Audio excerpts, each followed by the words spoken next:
Hello everyone and welcome to civil step.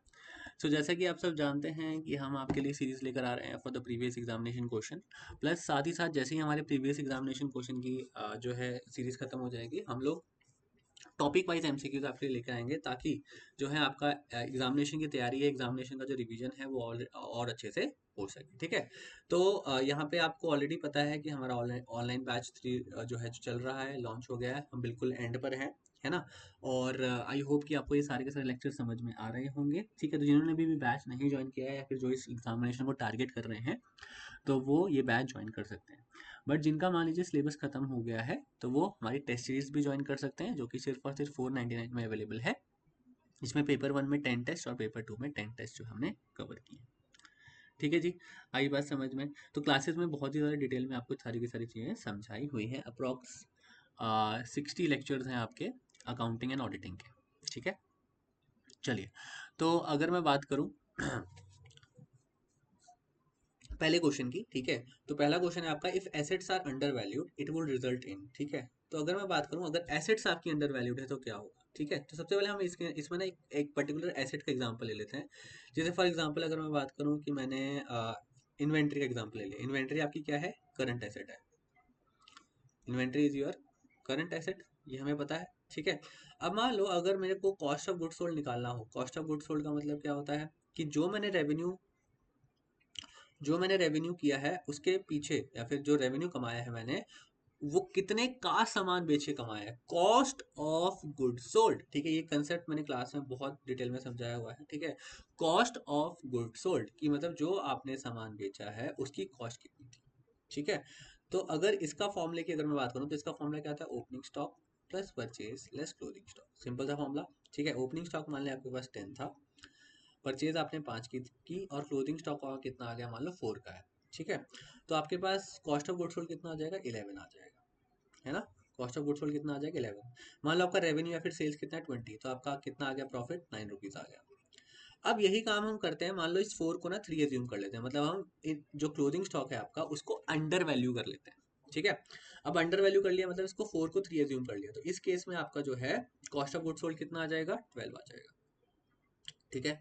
तो 20 minus 12, ये क्या हो गया आपका, 8। ठीक है। ये क्या हो गया आपका, 8। आई बात समझ में।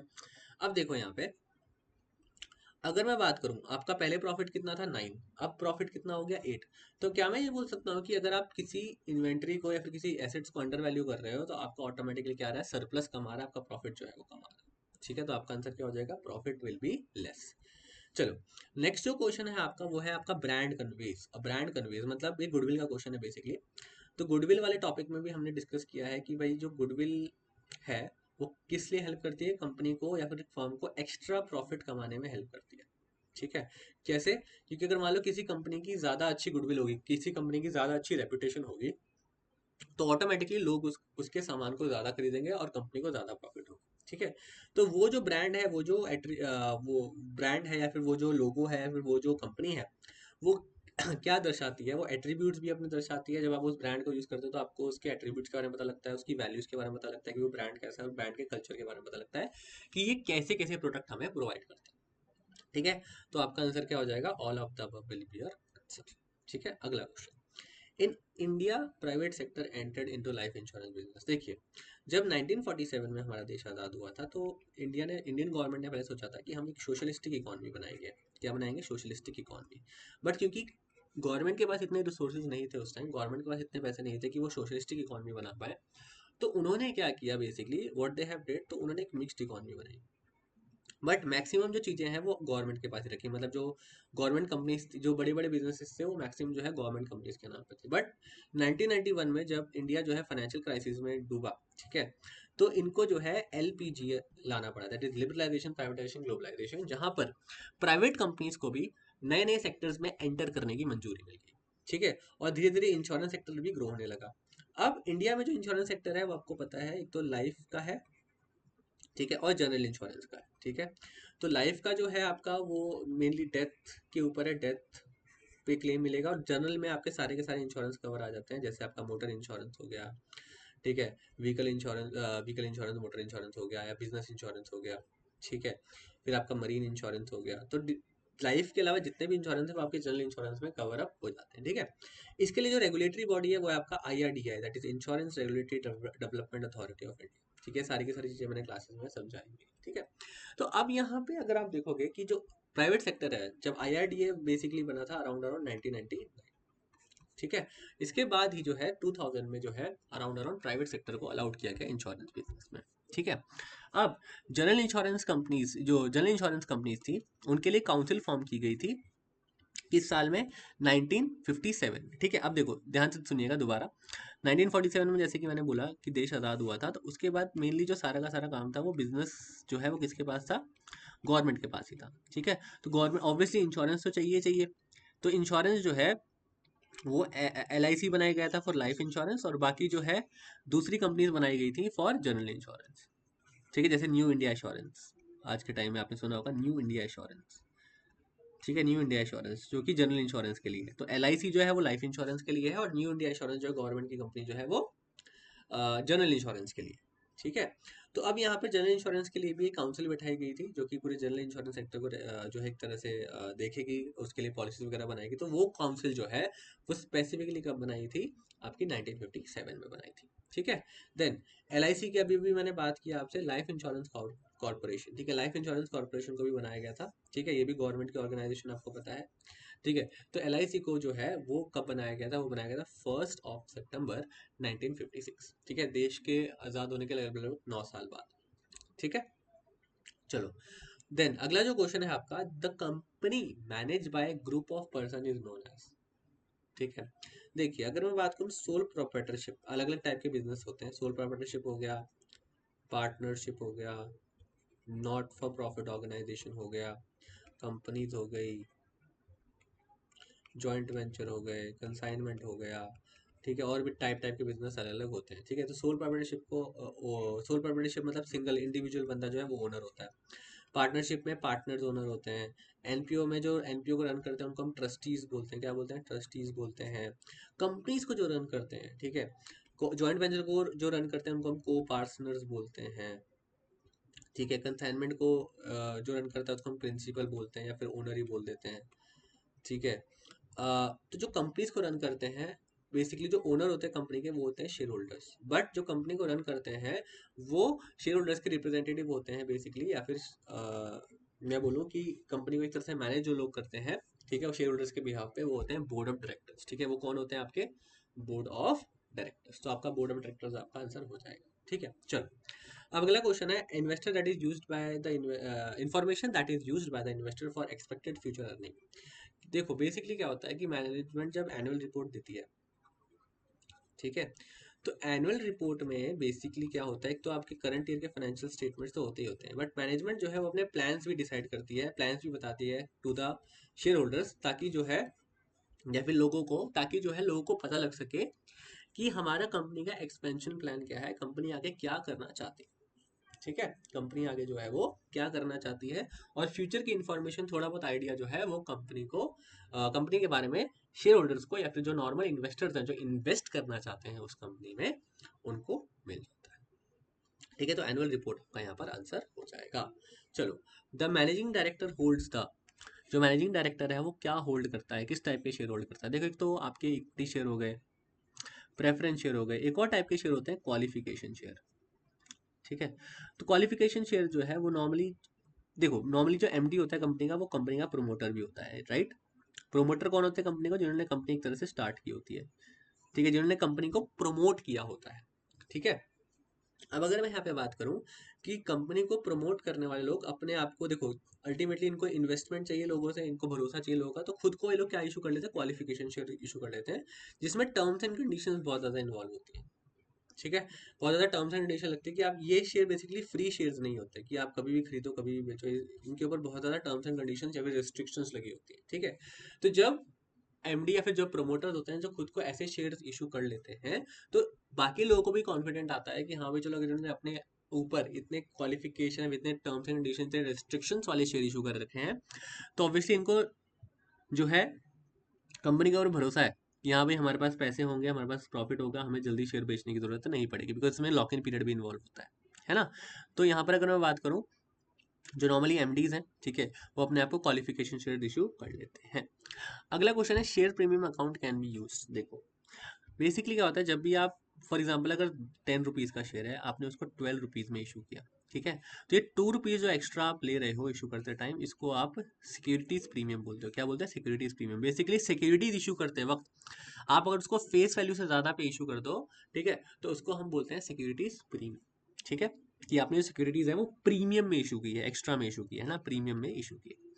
बट ये जो पैसा आपने 2 रुपये इकट्ठा किए, कहीं ये फ्री रिजर्व नहीं होता है बेसिकली, ठीक है, ये फ्री रिजर्व नहीं होता, मतलब इसके जो पैसे हैं वो आप हर जगह यूटिलाइज नहीं कर सकते। इसी कुछ रेस्ट्रिक्शंस हैं और कुछ कंपनीज एक्ट में बता रखा है कि भाई ये पैसा आप कहाँ कहाँ यूज़ कर सकते हो, ठीक है, तो उन्होंने क्लासेस में बहुत अच्छे से डिस्कस किया है आपके साथ। ठीक है, उसमें से एक जो तरीका है वो आपका meeting the cost of issuance of shares and debentures. ठीक है, जो शेयर्स एंड डिबेंचर्स इशू करने में जो खर्चे लगते हैं, उसके लिए आप ये पैसा यूज कर सकते हो। ठीक है, ना ही आप टैक्स लाइबिलिटी के लिए यूज कर सकते हो, ना ही आप डिविडेंड के लिए यूज कर सकते हो, ना ही आप loss of sale of fixed assets को मीटअप करने के लिए यूज कर सकते हो। ठीक है, तो आपका आंसर क्या हो जाएगा? Meeting the cost of issuance of shares. चलिए, अगला जो क्वेश्चन है आपका, ये देखो जैसे यूपीएससी से भी मैंने क्वेश्चन लिए हैं, मैं सिर्फ और सिर्फ प्रीवियस एग्जामिनेशन क्वेश्चन जो करवा रहा हूँ आपसे, ठीक है, या जो कर रहा हूँ वो अलग अलग एग्जामिनेशन से लिए गए। ठीक है, चलिए, तो अगला जो क्वेश्चन है आपका प्रॉफिट एंड लॉस अकाउंट। ठीक है, profit and loss account, sorry, the abnormal loss on consignment is credited to profit and loss account, consignee account, consignment account, income and expenditure account. ठीक है, तो कंसाइनमेंट अकाउंट है, देखो अगर मैं consignment की बात करूँ तो इसमें क्या होता है? प्रिंसिपल एंड एजेंट रिलेशनशिप होता है ना। जो भी खर्चे होते हैं, जो भी लॉसेस होते हैं, जो भी इनकम्स होती हैं, वो कहाँ पे रिकॉर्ड होती हैं? कंसाइनमेंट अकाउंट में रिकॉर्ड होती है नॉर्मली। ठीक है, अच्छा अब आप पूछोगे सर ये तो लॉस है, तो ये क्रेडिट साइड क्यों रिकॉर्ड हो रहा है?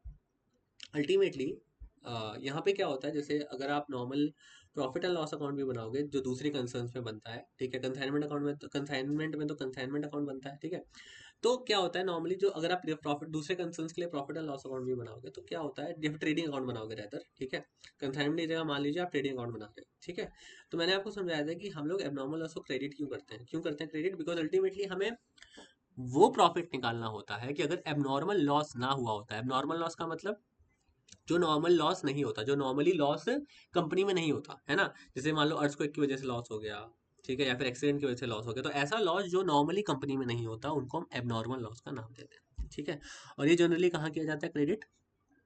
ठीक है, ये जनरली क्रेडिट कहाँ किया जाता है? ट्रेडिंग अकाउंट में, या फिर आप कंसाइनमेंट के केस में बोलो कंसाइनमेंट अकाउंट में। क्यों? क्योंकि अल्टीमेटली हमें वो प्रॉफिट निकालना है कि अगर एबनॉर्मल लॉस ना हुआ तो हमारा कितना प्रॉफिट होता है ना, और उसको फिर आप प्रॉफिट एंड लॉस अकाउंट में जाके बाद में डेबिट कर देते हो। ठीक है, तो ये लॉजिक है प्रॉफिट एबनॉर्मल लॉस को कंसाइनमेंट अकाउंट के क्रेडिट साइड में डालने का या फिर ट्रेडिंग अकाउंट के क्रेडिट साइड में डालने का।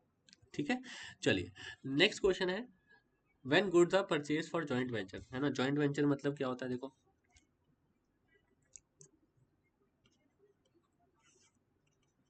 ठीक है, जॉइंट वेंचर का मतलब, अच्छा मैंने वहाँ पे शायद को पार्टनर्स बताया आपको, को पार्टनर्स वैसे नहीं होते हैं नॉर्मली, उनको हम बोलते हैं को वेंचरर। हाँ, को वेंचरर बोलते हैं, ठीक है, को वेंचरर बोल लेंगे, ठीक है। को पार्टनर्स वैसे कभी कभार वर्ड यूज हो जाता है, बट को वेंचरर बोल लीजिए आप, ठीक है। तो जॉइंट वेंचर बेसिकली एक ऐसा तरीका होता है कि मान लो जो जहाँ पे दो लोग आते हैं, ठीक है, दो लोग आ गए, इकट्ठा हो गए, ठीक है, और एक स्पेसिफिक पर्पस के लिए काम करेंगे। जैसे ही वो स्पेसिफिक पर्पस फुलफिल होगा, ठीक है, वो अलग अलग हो जाएंगे।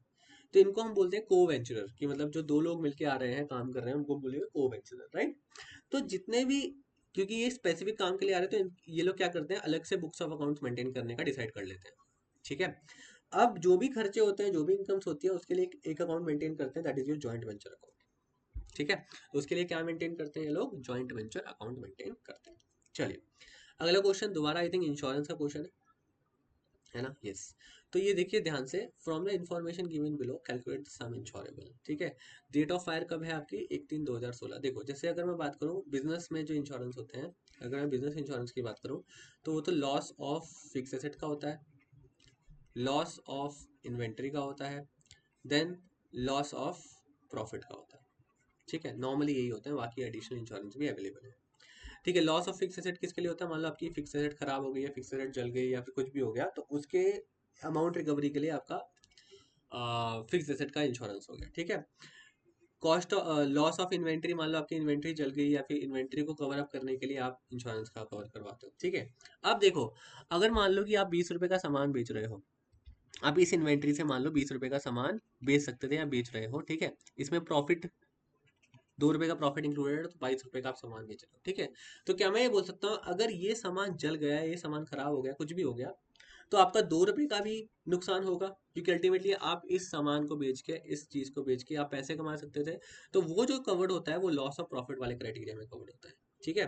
तो यहाँ पर वही क्वेश्चन स्पेसिफिकली पूछा गया है, जहाँ पर नॉर्मली जीपी रेशो दे देता है क्वेश्चन में, यहाँ पे जीपी रेशो दे रखा है, तो वो नॉर्मली लॉस ऑफ प्रॉफिट का ही क्वेश्चन होता है, ठीक है। बट फिर भी आपको अपना थोड़ा ब्रेन अप्लाई करना पड़ेगा, आपको समझना पड़ेगा कि कौन से टाइप का क्वेश्चन पूछा गया, ठीक है।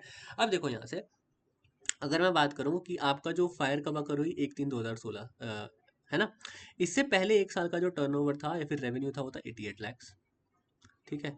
और हमारी एक्सपेक्टेड ग्रॉस टर्नओवर कितना इंक्रीज करना था, आप देखो अल्टीमेटली पिछले साल में जो रेवेन्यू होगा, हम मान के चलते अगर कंपनी ग्रो कर रही है तो कंपनी का रेवेन्यू भी ग्रो करेगा, तो कंपनी का जो रेवेन्यू है वो 10% से ग्रो करेगा, क्वेश्चन में दे रखा है। तो ये एक्सपेक्ट कर लेते हैं कि भाई 88 लाख तो रेवेन्यू होगा प्लस 8.8 लाख भी होगा, है ना। तो टोटल रेवेन्यू इस साल का कितना हो जाता है, इन दोनों को आप ऐड कर लीजिए, ठीक है। और लॉस कितना हुआ कंपनी को, क्योंकि फायर अगर होगी तो कंपनी जो है इस सामान को बेच के 20% का ग्रॉस प्रॉफिट कमा सकती थी, है ना, 20% का जो है ग्रॉस प्रॉफिट कमा सकती थी। आई बात समझ में, है ना, ग्रॉस प्रॉफिट जो है 20% कमा सकती थी। तो अगर आप इसका 20% निकालेंगे तो आपका एक आंसर 19,36,000, 19,36,000, तो ये आपका यहाँ पे आंसर, इज इट क्लियर, ठीक है। तो आप जब कैलकुलेट करेंगे तो आपका 19,36,000 का आंसर हो जाएगा, ठीक है। तो ये आपके कुछ क्वेश्चंस थे जो प्रीवियस एग्जामिनेशन में पूछे गए थे आपसे, या फिर और दूसरे एग्जामिनेशन पूछे गए थे। हम ऐसे ही आपके लिए सीरीज लाते रहेंगे, उसके बाद जैसे ही ये सीरीज खत्म होगी हम टॉपिक वाइज क्वेश्चन लेके आएंगे आपके लिए, ताकि आपको टॉपिक का भी रिवीजन हो जाए थोड़ा बहुत, और आपको पता भी लग जाए कैसे कैसे क्वेश्चन एग्जामिनेशन में पूछे जा सकते हैं, ठीक है। चलिए guys, thank you so much, मिलते हैं आपसे नेक्स्ट सेशन